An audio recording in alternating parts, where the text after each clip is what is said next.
Irmã Wendy e a história da pintura.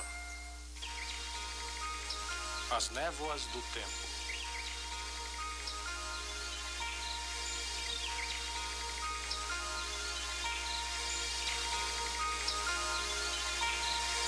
A história começa aqui, em Dordogne, no sul da França.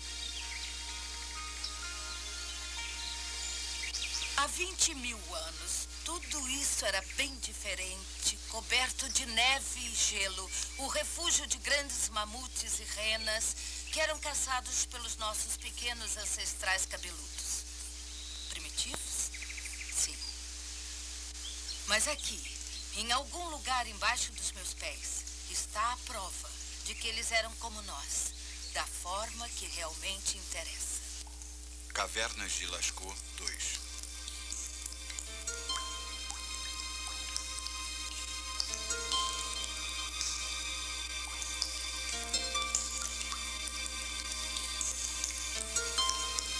Com apenas oscilantes tochas para guiá-los, os homens das cavernas abriram caminho nas grutas.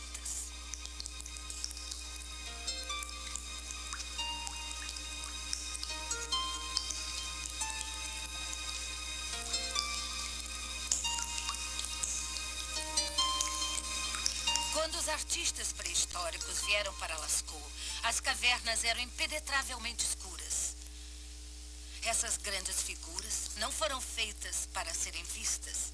Não foram feitas para isso. Por que eles as pintavam aqui, nas profundezas da terra, por passagens sinuosas? Alguns pensavam que eles eram sacerdotes pintores, fazendo feitiçaria de caçadas para a tribo.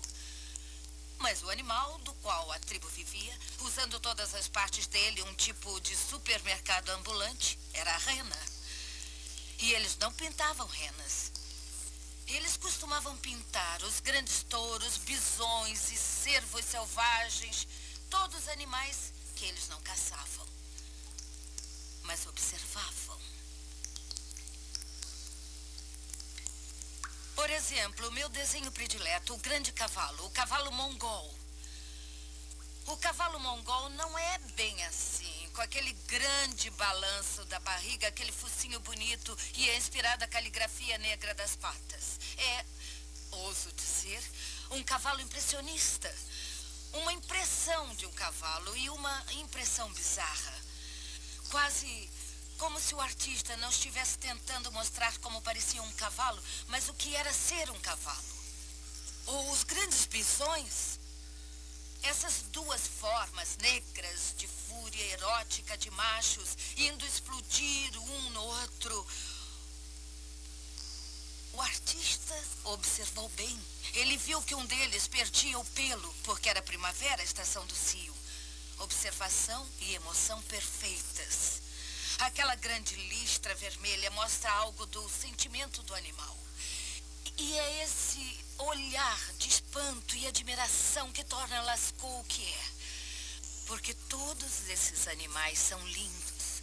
E há séculos, quando havia espaço na Terra para todos nós, como a humanidade deve ter ansiado por ser forte, bonita, livre e inocente. Todas as coisas que não eram e nós não somos. E talvez seja por isso que eles fizeram esses desenhos secretamente, para homenagear os animais. E agora veja, cientificamente, esse povo é primitivo. Porque a ciência avança, é como uma escada, um degrau leva ao outro. Mas a arte não é assim, a arte trata do ser humano. Crianças fazem arte instintivamente. Arqueólogos sabem que quando acham obras de arte, acham seres humanos. Isso expressa o melhor em nós, nossos desejos, esperanças e verdades. E assim, a arte muda, mas ela não melhora. E no grande corredor dos touros, com esses desenhos de grandeza e poder, tão fortes, tão nobres, nós entendemos que a pintura começa no topo. E depois das cavernas, o nada. 15.000 anos se passaram. E aí a história começou de novo, no Egito Antigo. Egito Antigo, 3000 a.C.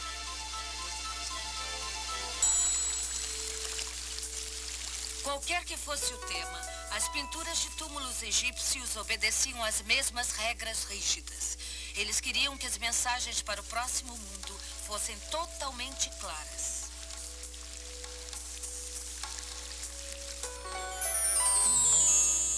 O que um nobre queria era uma eterna caçada no Nilo. Túmulo de Nebamun, 1400 a.C. Já notou? Cada parte do corpo humano é vista do melhor ângulo. O perfil é mais claro do que o rosto inteiro, mas os olhos são mais nítidos vistos de frente. O tronco frontal, pernas de lado.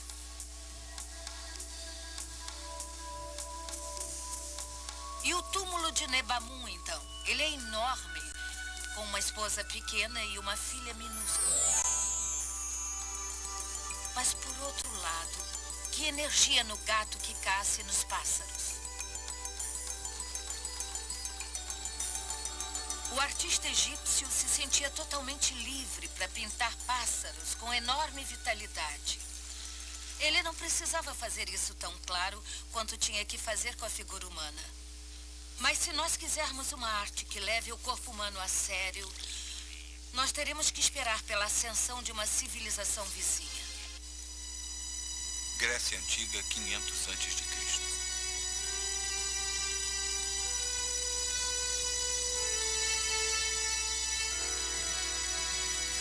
Aqui, podemos ver pelas esculturas do Partenon o corpo humano, o foco da atenção, o centro do interesse do artista. Escritores gregos nos dizem que suas pinturas na parede eram igualmente boas, ilimitadas em seu louvor pela sua habilidade e realismo. Mas paredes são destruídas e agora a única pintura grega que restou está em vasos. Esse é uma obra-prima, feita e pintada por um homem chamado Ezequias. À primeira vista, pode-se achar que as figuras parecem decepcionantemente planas. Mas olhe de perto e você verá uma intensa luta humana. Aquiles mata Pentesileia. Você vê de imediato a história principal, um conflito homem-mulher. Mas para os gregos era muito mais que isso. Essa é a história do famoso Aquiles, o maior herói de todos. Era um matador. E a mulher é Pentesileia, rainha das Amazonas. Aquela história grega sobre a raça de mulheres lutadoras, mulheres dinâmicas. E o que ela é? Uma jovem vulnerável. Eles são tão diferentes. O homem é uma grande ameaça negra, de elmo. Vemos que ele é um homem, mas não podemos ver seu rosto. E a mulher é toda branca e suave. Nós podemos ver o rosto dela, com sua pele clara, seus cachos negros. Ela usa pouca proteção e ele a esmaga. E diz a história que enquanto Aquiles a matava, enquanto a lança atravessava a garganta dela, os olhos deles se encontraram. E ele viu que ela era jovem, adorável e valente. E se apaixonou. Mas ele a tinha matado. E é claro, matando-a, ele tinha matado talvez sua futura felicidade. E isso é num vaso. Pense como deviam ser as pinturas na parede.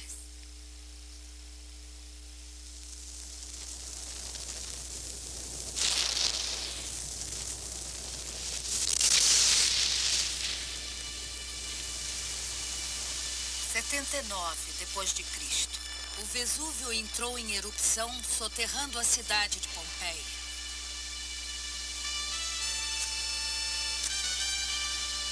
Esse é um daqueles exemplos. Houve uma catástrofe. Para os envolvidos, foi uma tragédia.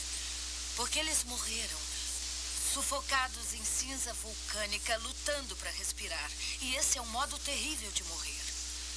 Mas, embora possamos lamentar muito, Para nós, egoístas, isso acabou sendo uma grande sorte, porque a cinza seca vulcânica que soterrou Pompeia preservou uma cidade romana quase inteiramente.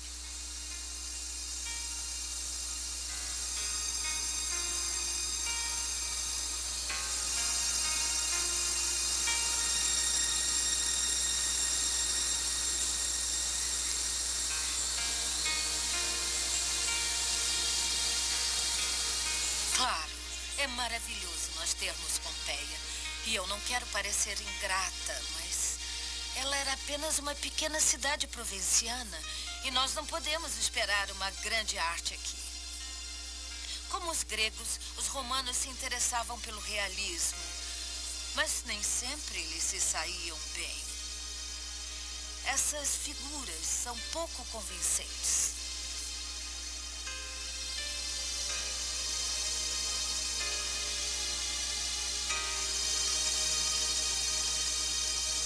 Aqui, contudo, está um retrato de um casal desconhecido que mostra o melhor da arte de Pompeia. O padeiro e sua esposa. Felizmente, os romanos se interessavam muito por rostos. E algum pintor desconhecido veio aqui e pintou esse retrato extraordinário. O que sabemos é que esses dois eram casados, mas há alguma coisa de indefinível sobre eles. Mas casados há pouco tempo, você não acha?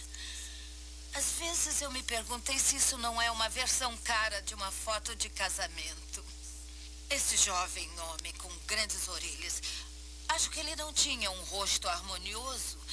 Tinha lindos lábios bem sensuais, mas uma testa apreensiva. E olha para nós apreensivamente, segurando o precioso pergaminho junto ao peito. E a graciosa esposa dele. Hoje em dia, acho que ela dirigiria o carro da família.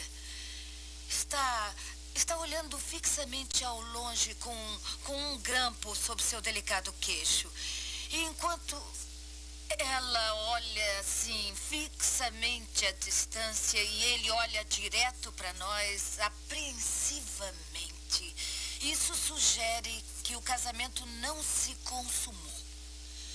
E já que esta casa ainda estava sendo construída quando o vulcão entrou em erupção, é bem provável que ele não teve tempo de se consumar.